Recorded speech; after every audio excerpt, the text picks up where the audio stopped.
Hi, welcome everybody to my RV road trip across America. My name is Rocket Rick, and I am super excited to share this story with you.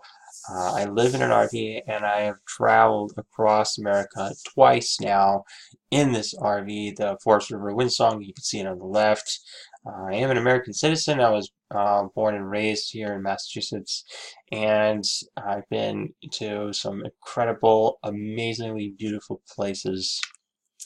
So a little bit about me, like I was just saying, I was born in Westport. I was born in New Bedford, but I actually live in Westport.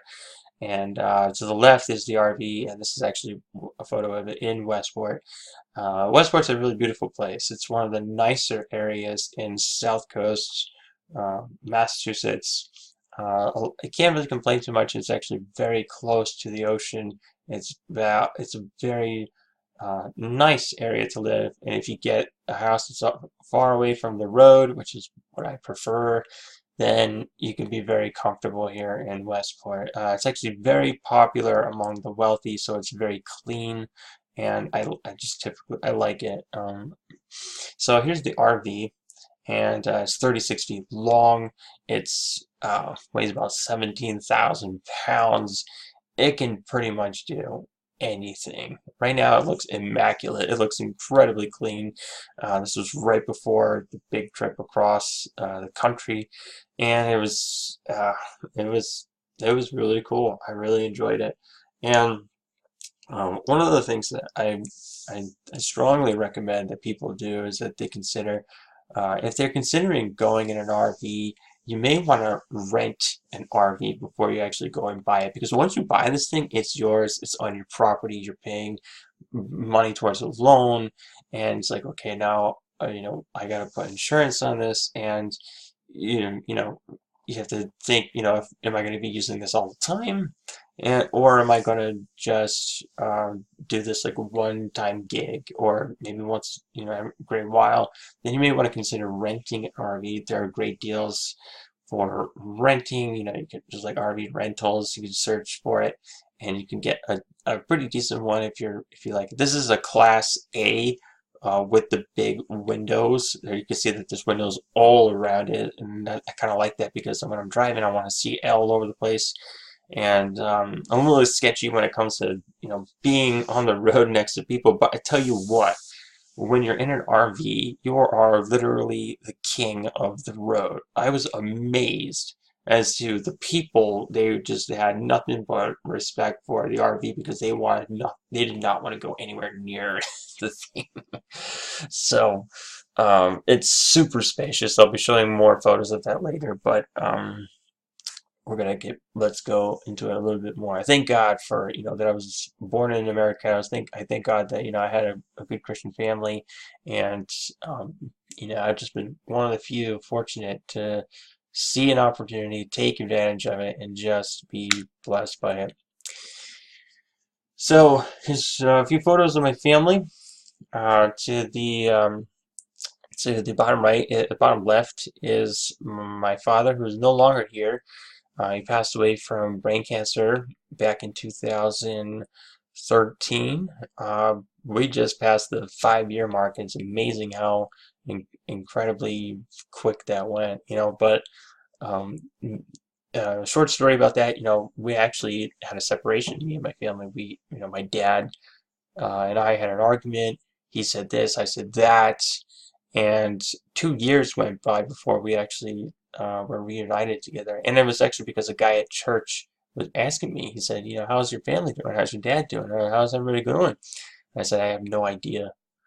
I really have no clue. And so what ended up happening, he said that, well, I'm going to go home tonight. I'm going to pray for you, for your family, and you tell me what happens.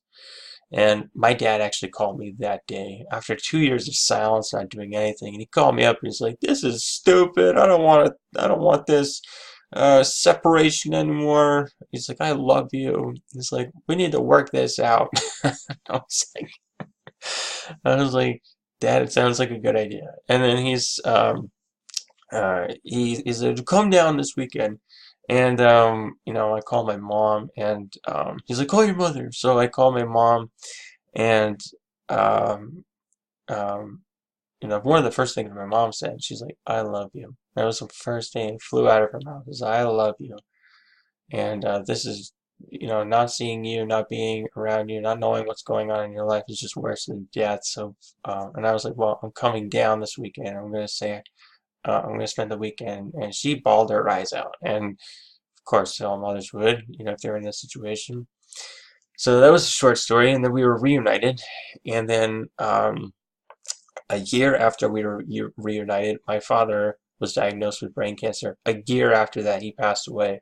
So we reconciled and we caught up and basically said our temporary goodbyes.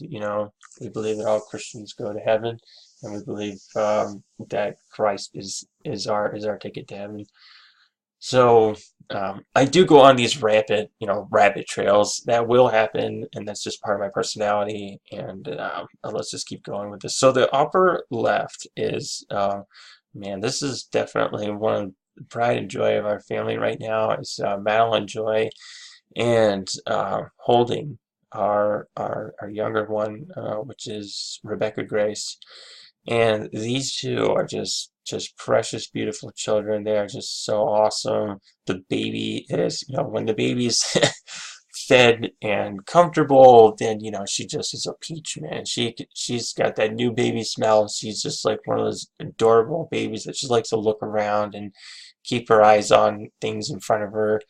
And you can hold her for a long time. She doesn't care as long as she gets to look around and see stuff. Maddie Joy, on the other hand, she's a typical, kindergartner. She just loves to be a little girl, and I definitely see my sister in both of them.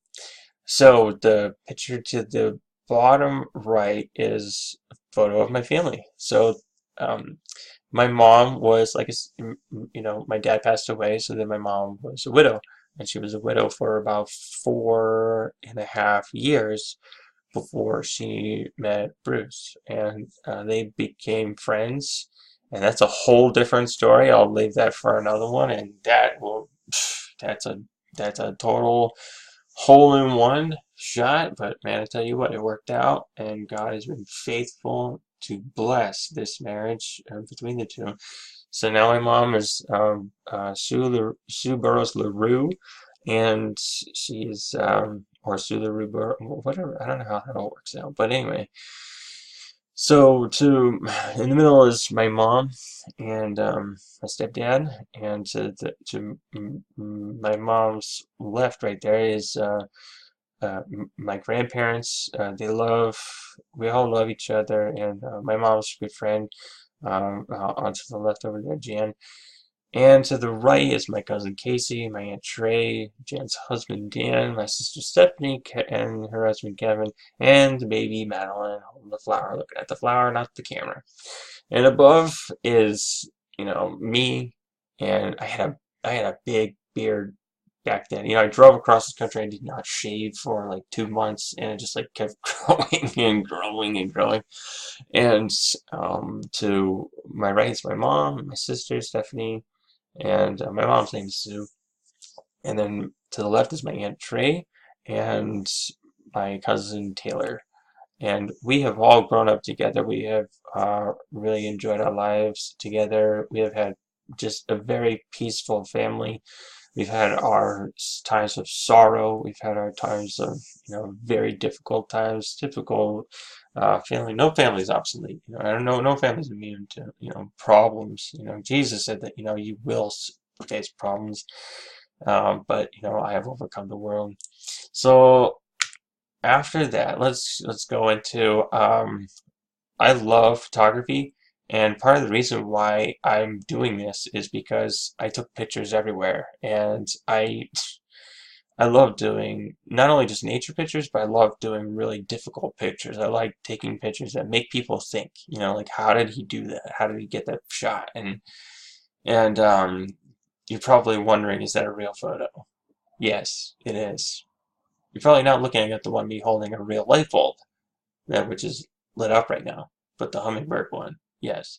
That is actually a real hummingbird, and I was able to get a photo next to that hummingbird, and that I just methodical. I just kept taking one step closer, and one step closer, and one step closer, and one step closer, and right up, I put my face right up to their feet, and they said, "You're not gonna get that photo," and the words were in my family's mouth when I got that shot. So it's kind of cool. So basically, 20 states, 136 foot. All right, so let's move on. 20 states, 136-foot RV, one cat, and myself. So there's a there's a little story behind this. It's like, I just could not part with this animal, and took him with me. And this cat, his name is Ichu, and Ichu is kind of spelled the same way you would spell eat you, like he wants to eat you. Like the look on his face right now, it's like he wants to kill everything, right? And sometimes I call him Nubs because he folds his little paws under underneath him like that. It's just he looks like little nubs. They're like, hey nubs. But he's just warming them up right there. It's just so funny. He does the funniest things. He's a super cuddly cat, and I love him to pieces.